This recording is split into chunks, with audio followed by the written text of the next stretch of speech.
All right, well, this is the very first time I've ever been watching the YouTube feed when the countdown clock that G has up there during the commercial break for Sal's appearance. Have you seen this? No. I don't know if this happens for other regularly scheduled guests or if it's just a Sal value-added feature. Yeah. It is just there's a little countdown clock up in the upper left-hand corner ticking down the minutes and seconds, and it's a little picture, Sal's face in a little circle. And it got to 0. Nothing happened. Like bells and whistles didn't go off and like confetti, but still I'd never seen it reach 0. So well, I mean, Sal's on the station 14 times a day, so I feel like if he didn't have like a little emblem, it would feel like maybe we weren't doing enough. And this is only 13, so I don't know what you're doing, Sal, but maybe Zach will be looking for you on the nightcap tonight. Anyway, welcome back from Chicago. I heard some of you this morning because I was out running around the city a bit. A tough one, to say the least. I mean, it's not even really the score. It's more some individual performances that really were tough. Most notably, we spent the whole hour, I think, talking about Cole Bishop, Sal.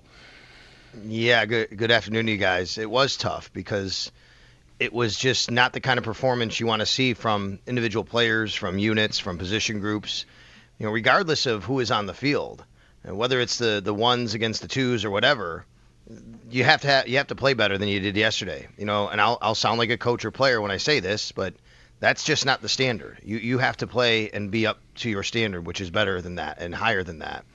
And it's understandable if the Bears' first team offense and first team defense, beats the Bills' second team offense and second team defense, but the way they beat them, and then after that having the twos against the twos and the threes against the threes just continue to go that way. Not the kind of performance the Buffalo Bills were looking for, not the kind of performance Sean McDermott was looking for, certainly. And to a man in the locker room, not the kind of a performance they were looking for. And I'll say that, I know it's preseason. I get it. And, you walk around and you talk to these guys and they understand that doesn't impact their record. But I think they felt a sense of that, a lot of that, which is they need to be better next week. That was not the way they want. That was not the performance they wanted to put on film. Yeah, I mean, I wonder if even, I don't know if it rises to the level of embarrassing. Just because you've got guys that are trying to make an impression, make a football team, in a depth capacity. And yeah, when it evened out, of course, the ones against the twos, all right, I accept that. I also accept that the Bears would have poured a little more, maybe a lot more into the game, considering they're at home. It's a new coach with a new system and a really hot former number 1 overall pick just last year, quarterback. You want to kind of get some momentum going, get everyone on the team believing, if not the fan base believing that we're going to make some headway here. So, it's crooked to start. I think we can all understand and appreciate that. But yeah, the rest of the game, the other 45 minutes or more of the game, I think are as big an alarm bell as I can remember in a preseason. For sure. And Sean McDermott obviously talked about that after the game, and he was asked a few questions. One was specifically about Cole Bishop, and he talked about the safety position. You guys referenced, something he said about that, and we can get into all that. But, you only have one more preseason game left here. And then it's go time against the Baltimore Ravens, by the way, on Sunday Night Football here in Buffalo. And yes, you have now, if you want to look at it this way, you could be a little bit more feel better about it if you say, well, it's still 3 weeks away, right? You have 3 weeks to get things right and get on the practice field, clean up what you need to clean up. And last year, the Bears beat the Bills in preseason game 1, 33-6. Right. And it was very similar where they clearly last year game planned. They had a lot of things they wanted to feel confident about. And there's nothing wrong with that. If that's the way they want to approach it, that's fine. Every team wants to approach it their own way.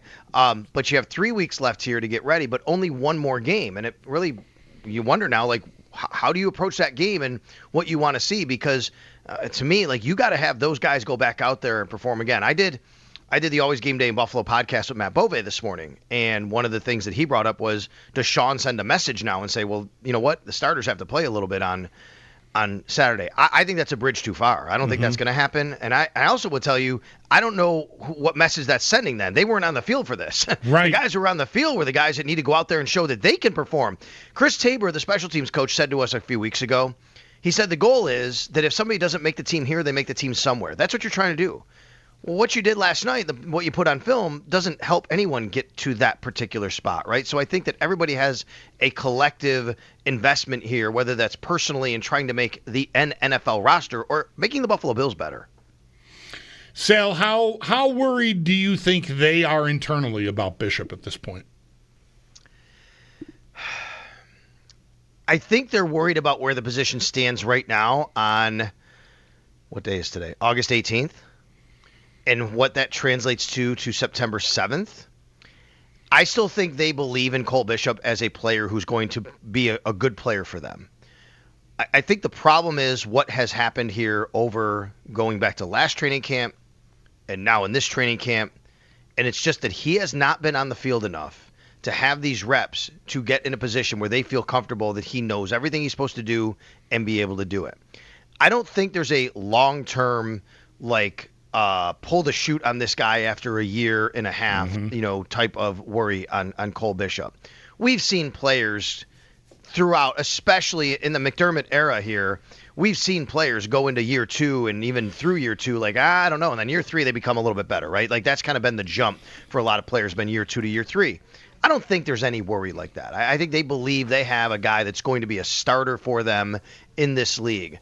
But I think right now, with go time coming up here, I think there's some worry here, guys. They have the Baltimore Ravens coming to town, the team that just beat in the AFC champion, the Bills beat in the AFC divisional round, last year, who really moved the ball on them and threw some big passes, long passes down the field in the snow. Right now, you don't have the ability to combat that with what you're looking at on the field and what you've seen.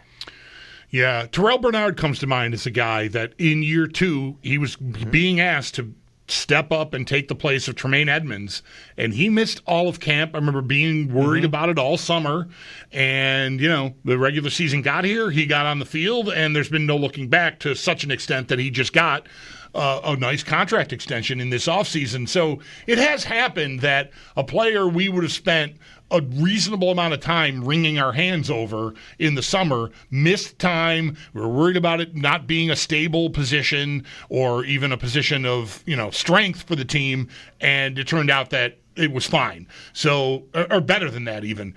We'll see if Bishop can do the same thing. I mean, I do think, in fairness, as much as he's eaten a lot of it today for that performance that was only a handful of snaps in the game, I think it is fair to recognize that he just returned to practice on any kind of a full-time basis on Friday, right? Yeah, that's right. I mean, Friday was really the first time he'd been on the field in a team capacity in quite a while. So, yeah, I think that's right. I'm looking right now. If I remember, Taron Johnson was in this boat. After 2 years, he had some injuries. I'm looking, he had started 7 games his second year. In fact, and then Taron Johnson he had lost his spot to Cam Lewis for a quick minute, right? In a game, and then he came back in. His third year is when he really started to come alive, Taron Johnson. There's been examples of that. So I don't think there's any long-term panic on Cole Bishop. But yes, in the short term right now, getting ready here, yeah, this guy has not practiced. He needs to be on the field. Now, when Sean McDermott talks about time on task, communication, that's exactly right. He needs that with Taylor Rapp. He needs that with everybody on the defense, though. The touchdown that was given up, that's pieces of communication. Watch who he's playing with, what they're looking at. It's also, there's no game planning. We know that. I think, and I would probably lean towards they wouldn't play it the same way, right? If you're playing a regular season, there's some things about that play where maybe there's some matchups the Bills wouldn't want in that particular situation. But that doesn't matter. It doesn't matter when it comes to you're not near your guy close enough or you're not making a tackle. Those are things that you should be able to do still when you're on the field. So, yeah, the communication piece when it comes to the entire defense has got to be better from Cole Bishop, and the physical play has to be better from Cole Bishop. And the other part of it is Taylor Rapp has had some injuries, right? And when he's been on the field, he's made some plays for the Buffalo Bills, but I don't think anyone is super secure right now in Taylor Rapp and his position there. And then where do you go from there? You have DeMar Hamlin. And honestly, guys, Bulldog, you said it earlier, and I'm going to agree with you. At some point here, maybe we start to think about and hear about Jordan Hancock getting a little bit more of a look here, because I think through 2 preseason games, he's looked better than Cole Bishop. I definitely agree with that. I think it's notable, Nate mentioned this, how quickly McDermott seemed to shut that down last week when it came up, right?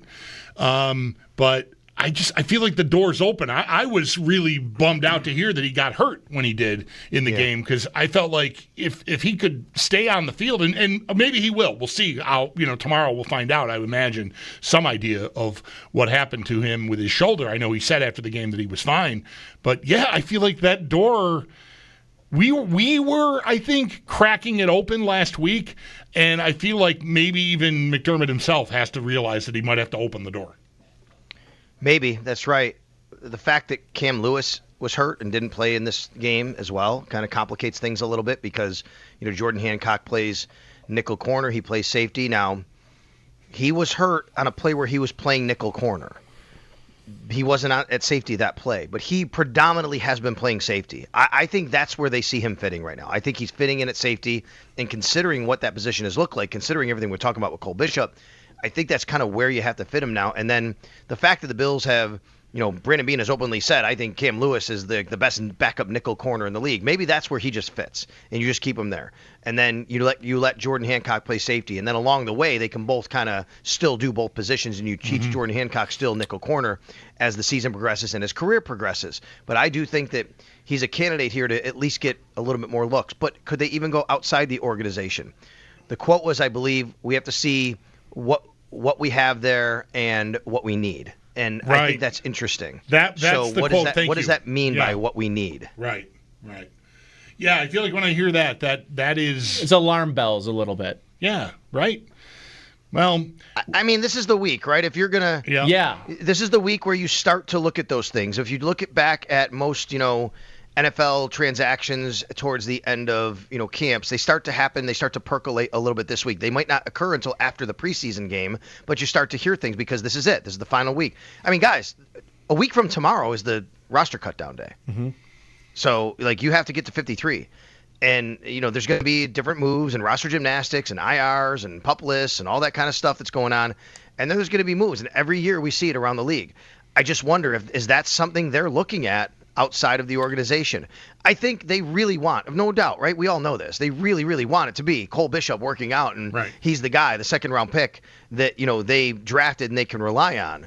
But if they go back and watch this film and say, man, there's just such a gap right there, we don't know if he can get there, then they're going to have to figure out where do we turn to it right now, and do we have that on our roster? And Sal, I mean, listen, they lost 38-0, and I think it's important that this is sort of the thing we've all been talking about. This was sort of like just make a play and have us stop talking about the safety room, and ultimately that's not what happened. But this was a failure at a lot of levels yesterday. I thought Ryan Vandermark had a tough game, a couple of offsides. I thought he could have been called for 3 or 4 more false starts in that game. The one position that I looked at too that I've been, I think, very disappointed in, Sal, is the tight end position behind Dawson Knox and Dalton Kincaid. And this is a team that lost Quentin Morris, a guy that they've really relied on, liked a lot, played a core special teams role for them, and when was asked, came in, he made catches, and was where he was supposed to be at all times.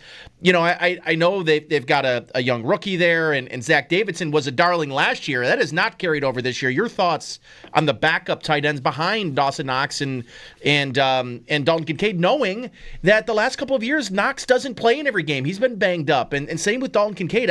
I don't know that I'm super concerned about the third string tight end or how much I should be, but it's a team that has had to rely on it more than I think they've probably wanted to in the years past.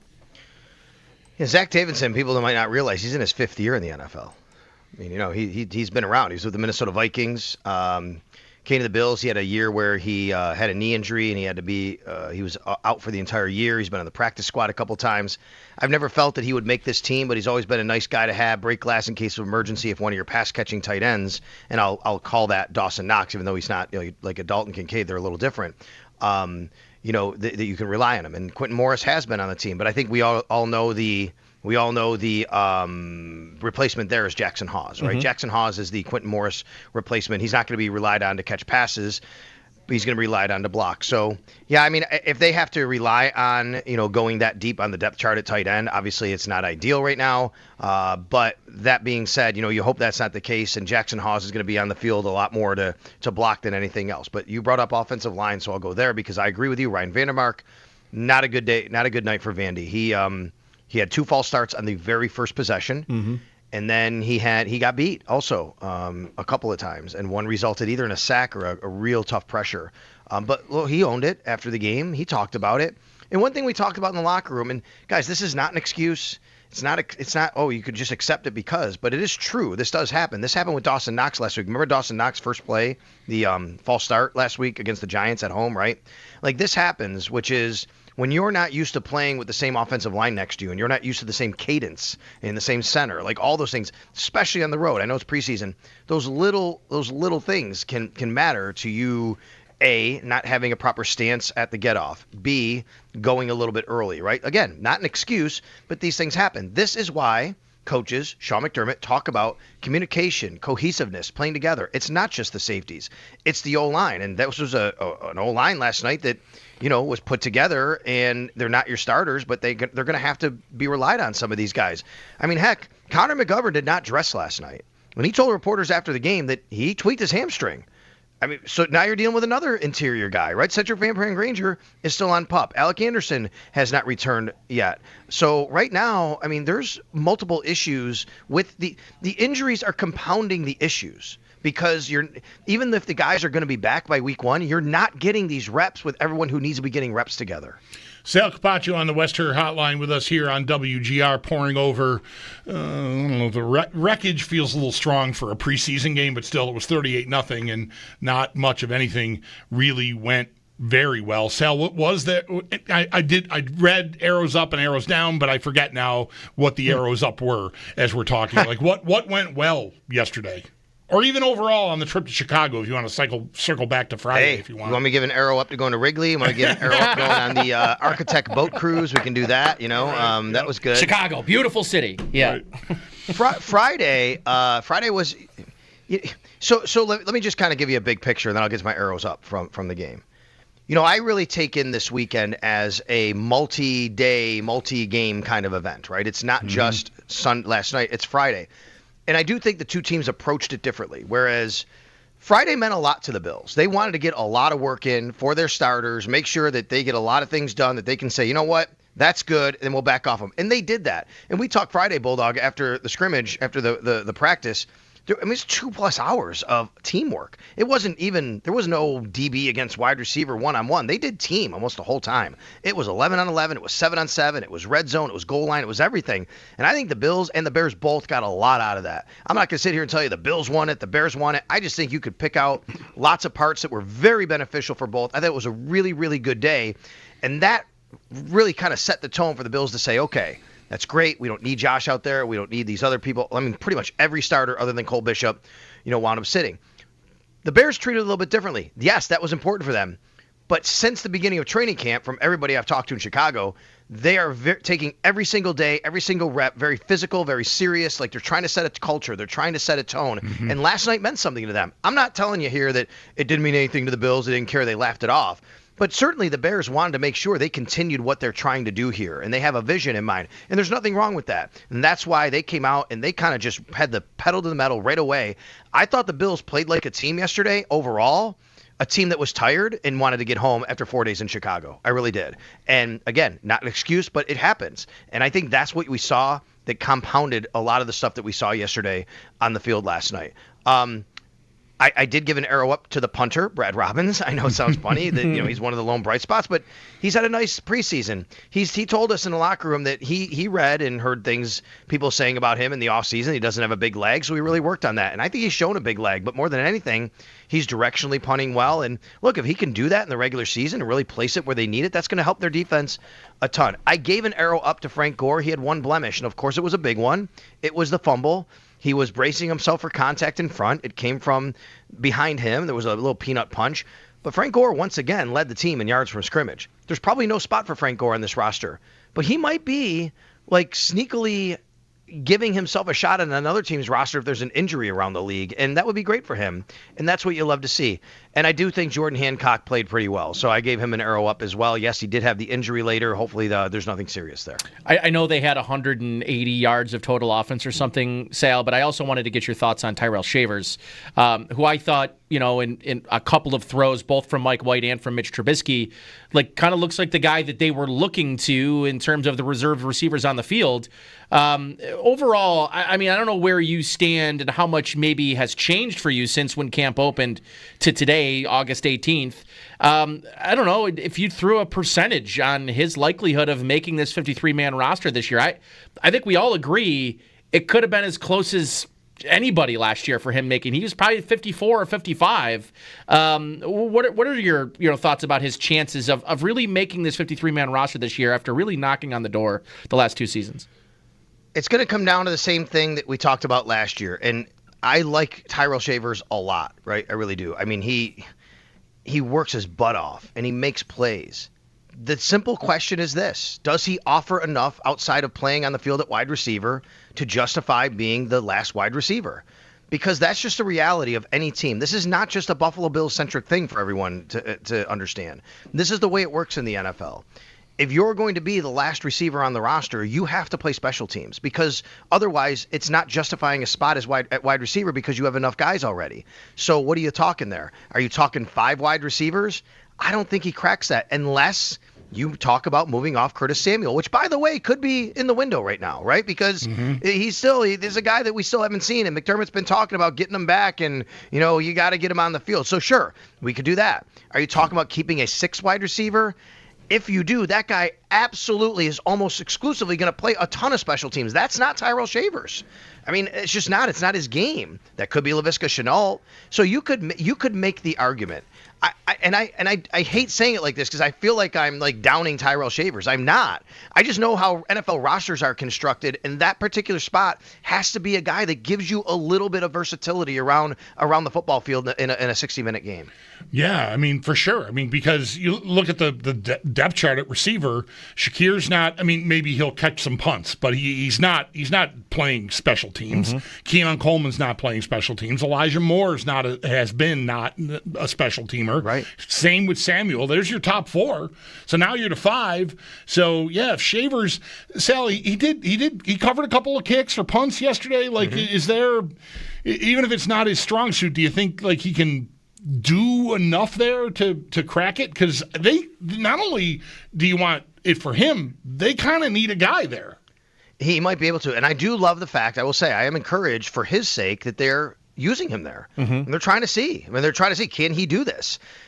Did I tell you the story about Friday, the gunner drill? Right, I think I did. Bulldog, yes, right? Yeah, I saw it on Twitter. Yeah. Yeah, he was playing gunner. It was a gunner drill. It was a punt drill. He's got 2 bears in front of him, and he just kind of physically beat the first guy off the line who got his hands on him, and then he did a little up and under swim move on the guy who came over to get him after on the double team, and he just smoked 2 guys. And the crowd, the sideline went nuts for him. It was great. And he gets to the end and he flexes. It was great. It was such great energy, and I love to see that, right? And I think his teammates are rooting for him. So sure, I do think. Could you envision him in a Mac Hollins type of role like that? Yeah, I think you could, but does he get on the field as much as they used Mac Hollins last year, given what they've done at wide receiver? Probably not. Right. That's where the rub is going to come in for him, right? And then you look at it and say, well, what else do you need? Because right now you might need another veteran linebacker. I mean, after what we saw last night, does Shaq Thompson make the team? He's got flexibility. He could play. Is that a guy that you want on your 53-man roster, right? What are you looking at as far as corner is concerned with, Max Harrison being out, and where does that stand? And keeping a guy, you got to probably keep Dorian Strong because you're not going to waive a draft pick right now this early in his career. There's only so many spots available here. Sal, excellent work in Chicago.